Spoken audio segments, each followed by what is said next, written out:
akin kung ano ang pinakamahirap na asignatura, yung bang madaling ituro, ngunit nahihirapan ng mga bata madaling sagutan gamit ang lapis at papel. Ngunit mahirap patunayan sa tunay na papel ng buhay. Kailangang makibagay sa mga bagay-bagay. Kahit hindi bagay ay dapat mong ibigay ang paggalang at respeto kahit sa anong aspeto sa magkakaibang tao dito sa ibabaw ng mundo. Mas mahirap pa ito sa agham at matematika. Ikukumpara mo pa sa lingguwaheng banyaga. Dahil ang tunay na pagsusulit ay makikita dapat sa magandang ugali, hindi sa pagmamalaki. Ang pagsusulit sa papel, ang sagot niya ay tama at wasto, ngunit sa realidad ng pagkatao ay panay. Sigaw ng mga bobo, pangiinsulto, pakialam ko sa inyo. GMRC ang mahirap ituro, dahil ito ay paghuhubog ng katangiang makatao. Ang ugaling makadiyos at puno ng respeto sa kalikasan, sa oras, at maging sa kapwa-tao. Aanin mo ang iyong talino kung ang mga gawa mo ay taliwas sa natutunan mo. Aanin mo ang nataas mong marka at nakuhang kaldo kung hanggang sa tinta ng pluma lamang ito. Baliwala ang lahat ng iyong pinag-aralan kung ang tamang pag-uugali ay iyong nakakalimutan. Walang silbi ang iyong narating kung ang kapwa mo'y iyong maliitin. Edukado kang naturingan, ngunit ang hangad mo ay laging makalaman. Mas mahirap pa ito sa agham at matematika. Ikukumpara mo pa sa lingguwaheng banyaga.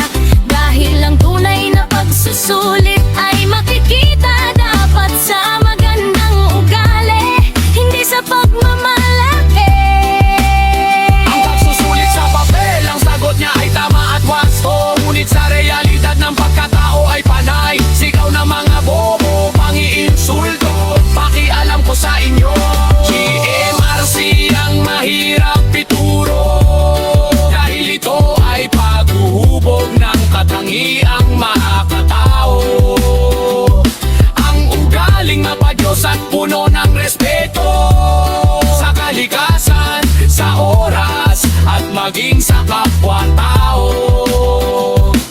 Aanin mo ang iyong talino kung ang mga gawa mo ay taliwas sa natutunan mo. Gaanin mo ang mataas mong marka at nakuhang kaldo kung hanggang sa tinta ng pluma lamang ito. Baliwala ang lahat ng iyong pinag-aralan kung tamang pag-uugali ay iyong nakakalimutan. Walang silbi ang iyong narating kung ang kapwa mo'y iyong maliitin. Edukado kang naturingan, ngunit ang hangad mo ay laging makalamang.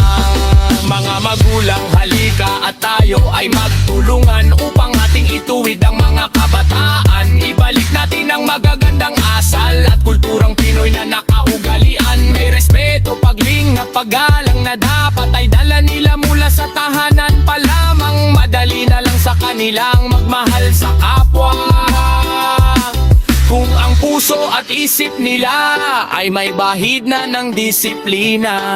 Good manners and right conduct sa kanila ay atin nang ilagak, upang tayo ay makakatiyak na sa pagdating ng panahon ay hindi sila mapapahamak. Buksan natin mga magulang ang bintana ng kanilang puso at papasukin ang liwanag ng diwa ng pagiging mabuting tao at Pilipino. Turuan natin silang yakapin ang kabutihan at katotohanan na darating ang panahon na sila naman ang maiiwang magturo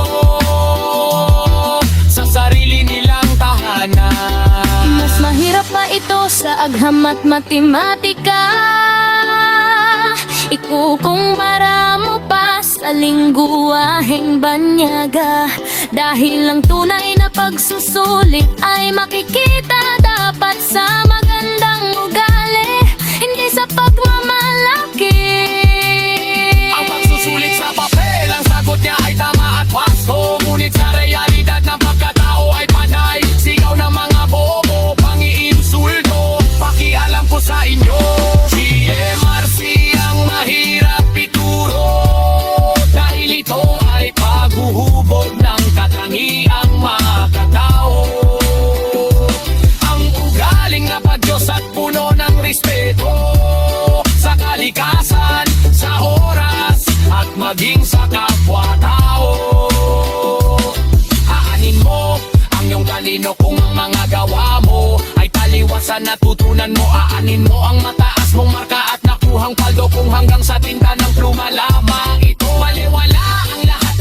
pinag-aralan. Kung ang tamang pag-uugali ay iyong nakakalimutan, walang silbi ang iyong narating kung ang kapwa mo iyong maliitin. Edukador kang naturingan, ngunit ang hangad mo ay laging makalamang.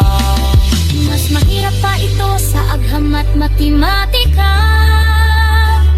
Ikukumpara mo pa sa lingguwaheng banyaga. Dahil ang tunay na pagsusulit ay makikita dapat sa magandang ugali, hindi sa pagmamalaki. Ang pagsusulit sa papel, ang sagot niya ay tama at wasto, ngunit sa realidad ng pagkatao ay panay. Sigaw na mga bobo, pangi-insulto, pakialam ko sa inyo. Si MRC ang mahirap ituro, dahil ito ay paghuhubog ng katangiang mga katao.